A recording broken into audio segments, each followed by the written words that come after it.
What's going on, folks, and welcome back to the podcast, and it is episode 12. Wow, like I said, I think on the last podcast I actually said it was episode 10, but I got my numbers mixed up. It was actually episode 11, so this one I got it right. This is episode 12, and those of you watching on the YouTube channel, you'll notice that I'm solo again like I was on the last podcast, which I actually just finished recording that last week's podcast because I'm leaving out in the morning. So I actually have to do 2 podcasts in one day because I won't have enough cell service to upload this one for next week. So I got to go ahead and do it today while I'm here before I actually leave on a trip. So what I want to talk about was I'm sure that some of you, or many of you who watch my my regular channel, the Black Belt Waterfowl channel, I'm sure that a lot of you are dads or have children, and not only that, you were a kid once yourself, right?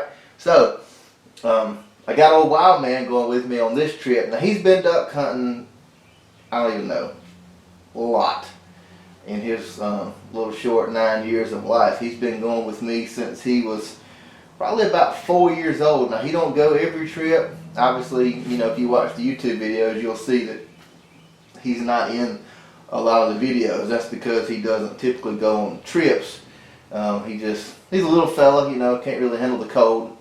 But he's a little bit older now. He's 9. He claims he can handle the cold on this trip, so hey, he's going with me. But what I wanted to ask you was, how old were you, when you went on your first, and it don't even have to be duck hunting. How old were you when you went on your first hunting trip? And I'm not saying, trip as in out of state or travel a long way from home. You're just first time out hunting. How old were you? How old were you the first time that you went out with your dad? And if you have children, at what age did you introduce them to the outdoors, by hunting?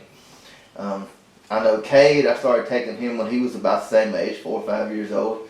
Wild Man the same way. And it's they wanted to go. It wasn't that I just like, oh, come on, go with me. They wanted to go. They wanted to go with me and see what I was doing, because they all they knew was Daddy would leave out in the mornings before they woke up with his boat, and then he'd come pulling back up, later on in the morning. They were awake, playing outside or inside, whatever, and here comes Dad pulling up with his boat, and he's got these ducks, and he tells them this story, and he tells them the story about how they came in and he shot them, and this, that, and other. So I can't imagine in their mind what they were trying to mentally picture, because I didn't grow up in a duck hunting family. My dad's a deer hunter. He is currently a deer hunter. Always has been. Probably always will be. He never really had anybody to introduce him to duck hunting. He's gone with me before, and I'm going to try to get him back out. I want to. It's just the hunting here is just terrible, man. I want to get him on a good hunt, but like I said, the hunting here is just absolutely terrible. I would love to take him out of state with me on one of these trips, but he just, he's not old by any means. My dad's turning 60 years old, man. He'll be 60 in about 2 months, man. Crazy. I'm 37. Dad's just to be 60. Man, time flies. But Daddy introduced me to the outdoors and to the woods by deer hunting. First hunt I remember going on was a deer hunt. Well, actually, let me rewind the tape. Let's go a little further than that. My first introduction to the outdoors was with my dad trapping. Now, I can vaguely, very, very vaguely remember this. I was a little fella. I mean, I'm talking, 4 years old, maybe 3, 4 years old, little fella. But I do remember my dad running traps. He used to run traps. He trapped bobcats, coons, fox, those type of things, because back then in the mid to late 80s, the fur trade down here in the South was kind of a big deal. People could, catch a bobcat or a fox and clean it and, sell the hide, for, and make, $10, $15 or more. I don't really remember or know what they paid. I didn't really need to talk to Dad about that. It'd be really cool to get him on a podcast and let him talk to about trapping. That'd be pretty cool. Because I know that's something my boys know nothing about, except for Cade. Now, Cade loves to trap. Cade does a lot of coyote trapping. he likes to do that, and he's been pretty successful. So, but anyway, so yeah, that was my first introduction to the outdoors. Was my dad trapping. Now let's go a little further than that. My dad's dad wasn't much of a hunter until late in life, the way I understand it. Later in life, once my dad was grown, and so Daddy kind of picked it up on his own, and actually the trapping came from my mom's dad, my pawpaw, or Paul, I call him Paul. He used to run trap lines, and he taught my dad how to trap. Also how to run trot lines, which I still do, and I do a lot of in the spring and summer. And I've posted, I think, one video, maybe two trot lining videos that didn't really do it really well. But I think I'm going to video this year just because, it's me. It's what I do. And I want people on the YouTube channel to see what I do, But, that's it. That's kind of what got my dad into trapping. I know it is with the trapping. My pawpaw introduced him to that, and the deer hunting side. I'm not really sure how Dad got into that. I want to say I remember him telling me some stories about him as a young adult teenager, him going hunting with some friends of his. But he introduced me, like I said, to the outdoors by trapping when I was real little, and then I remember going on a deer hunt. Obviously, I didn't have a gun or anything. I'm just tagging along with Daddy. I remember freezing to death, and I wish we still got weather like that down here. I remember being a little boy and there just being frost everywhere. Going deer hunting and there'd be frost all over the fields.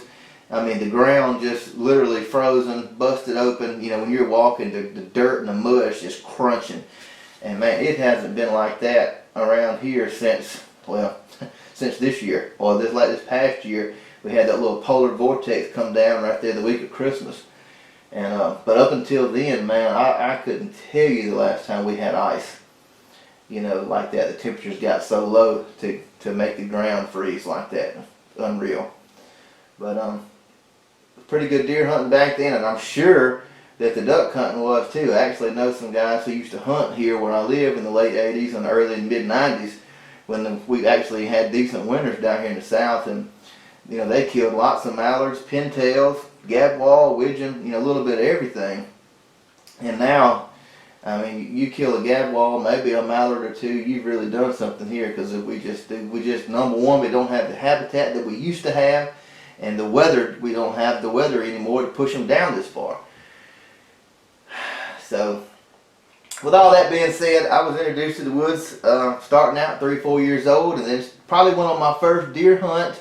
It was probably after my dad married my stepmom, my first stepmom actually. I was 4 when he married her. So I would probably been about 5 or 6. First time that he actually took me out on a deer hunt, because he didn't have anywhere to hunt. He was hunting public land, and a lot of the public land around here is deer drives and that kind of thing. So I know he didn't take me on any public land deer hunting, because my dad's not a fan of deer drives with dogs and stuff like that. So it would have been on his father-in-law property at the time. So, but I remember doing that. I remember freezing to death, and I remember when Dad killed a deer. The first time I was with him and he shot a deer, I remember just being like, "Oh man, this is so cool!" And I was eat up with it. It's the only thing I knew. The only kind of hunt I'd ever experienced. So I turned 7 years old. Dad gets me my first gun. It's a 410 single shot, and he takes me out dove hunting that year. Takes me out dove hunting. Well, I get it for Christmas, so that's in December. So the next September, Dad takes me out dove hunting, and I'm shooting like some number 7s, and 3-inch number 7s with a single shot shooting dove, and I probably shot a solid whole box before I ever connected on a bird. But I finally killed one, and slowly kind of began to learn how to lead, but you better get it right with a single shot, because you got one shot. Unless you're pretty good and pretty fast at reloading, that's all you got. But, that's kind of how I got going. I went with my dad the first time, and then he kind of introduced me into dove hunting once I got my own little gun. Did a little dove hunting, a little squirrel hunting, and then gradually progressed to where I am now. And then, like I said, I started taking my boys at about the same age, 4, 5, 6, somewhere around there, I think they were all going before they were ever in kindergarten. So that, kindergarten's about 5 years old. So they were going 4 or 5 years old. And so I'd really like to hear, if you're watching on the YouTube channel, drop a comment down below. Let me know, how old were you on your first hunting trip, and if you have children, how old were they when you first took them in the outdoors and on a hunting trip. So, Wild Man's going with me on this trip. He's been hunting with me before. He actually hunted with me some during teal season, and it was actually his first time taking a gun. He had a little 410 single barrel, single shot like mine, and we had some blue wing teal light on the water, and I was like, it was right before shooting time, and I was like, Lord, please let them sit there in the decoys and swim around to a shooting time so this little fella can get a shot at one on the water and get his first duck. Well, he raises up, shooting time comes, get the green light, ducks are still in the water, he raises up, shoots, and he smokes the decoy. I think I don't think he could tell which was which because they were right in the middle of the decoys and they wasn't moving around a whole lot. So anyway, so since then I've been working with him, and a couple years ago I bought my daughter, she had been about 11 or 12. I bought her a Franke Affinity 3 20 gauge youth model. Now, it's a 26-inch barrel. The receiver's the same. It's a 3-inch, 2 3/4, and 3-inch chambered gun. The only thing that makes it a youth model is the buttstock. The buttstock's a little bit shorter, and they do that so that when you grow into the gun, you get a little bit bigger. All you gotta do is order you another buttstock, put the adult, standard size stock on there. Well, now you've got a full size 20 gauge. So I started working with Wild Man Casey, and I started working with him with that 20 gauge. And you know how kids are. Little kids, they're scared of a gun because they're scared it's going to kick them, that kind of thing. So you have to do a little, you have to play psychologist with them, So I found some Rios 2 3/4 number 4 steel shot down here at the local sporting goods store. And I told him, I was like, look, man, let's go shoot this gun. I want you to shoot this gun. Because you're 9 years old. When I was 9 years old, I was shooting a 20 gauge, and he's a pretty good sized kid. I said, I think you can handle it, dude. I said, not to mention it's automatic, inertia driven. So I said, that's going to take a little bit of your recoil. So I said, dude, I think you can shoot this gun. And I told him, I said, look, I even got you some special no kick bullets, and I showed him those little 2 3/4 up the side. My shell, of course, mine was a 12 gauge, but he don't know. So, and I was like, see how small these bullets are? And I said, man, this thing don't kick at all. And he was like, all right. So I loaded it up, I put one in the chamber, handed it to him, and I'm standing there, I'm kind of helping him hold it, make sure he can hold it by himself, and he can. He's holding it up perfect. If you're watching on the YouTube channel, I'm kind of reenacting all this, He's got the gun up, he's got it shouldered, the little buttstock is perfect. He's got it good against his shoulder. He's looking straight down the receiver, down the barrel. And I was like, I had a little target, a bottle, actually a Coke bottle set up out there. I was like, shoot that bottle. He turns the safety off, boom, smokes it. And I said, did it kick? And he was like, no, it didn't, Dad. I like this gun. I was like, look, this is automatic. It's not like your 410, it's a single shot. And I said, it'll hold 3. So I taught him how to load it. I showed him how to do it myself, and then I unloaded the gun and I let him do it.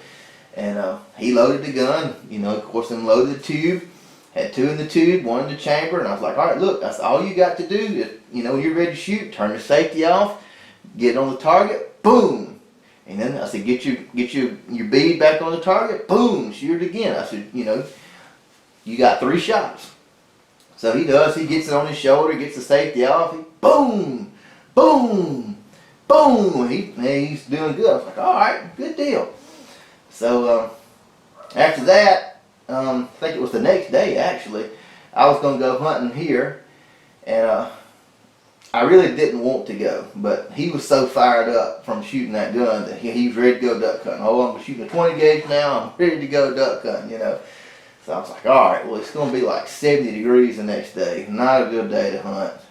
No wind, we had no front coming. Not even on the tail end of the front, it's just been a solid 70 degrees for like the last 10 days. And I was like, golly, not a good day to go duck hunting. But he wanted to go, he was pumped up, so I was like, all right, well, I knew a place, we could go that maybe we'd get a shot, maybe some some woodies or something.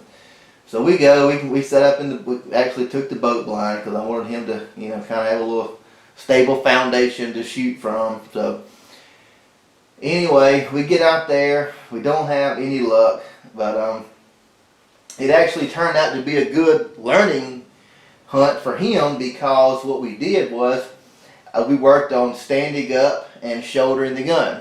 Like if you were sitting in a layout, sitting in a blind, or sitting in the boat like that. You got some birds. We worked with, you make sure your finger is not inside the trigger housing on the trigger when you stand up. You keep it behind it, and when you get the gun to your shoulder, turn your safety off, then put your finger inside the trigger. We worked on that, so it turned out to be a good learning experience for him, and it worked out.